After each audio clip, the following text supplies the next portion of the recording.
Hello guys, and welcome to another quick tutorial from Vintage Radar. Today I'm going to show you how to wind your vintage Art Deco Elgin watch. This is going to work for most manual winding mechanical watches. So what you want to do is to rotate the watch crown in a clockwise direction, so to the right, in order to wind the watch. You are also going to be able to hear the watch wind.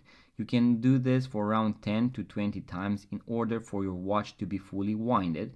But something very important, especially with vintage antique watches, is that once you start to feel some resistance on your winding, so you are going to feel that the watch crown can be winded harder and harder, that means that you are reaching the maximum threshold of windings. At this point, you know that you can actually stop, so don't try to overwind it so to overcome that resistance, because you can actually damage the watch. So you can break the mainspring inside the watch, and you are going to need a full service in order to have your watch working.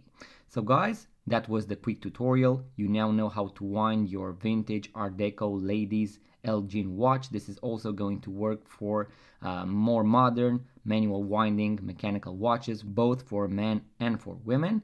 And then you can pull the crown to the last position, set the time, push it back in, and you are done, guys. If you enjoyed this type of content, guys, about watches, vintage watches, watch tutorials, and watch unboxing videos, make sure to like the video, subscribe to our YouTube channel, leave a comment, and I'm going to see you guys on the next video.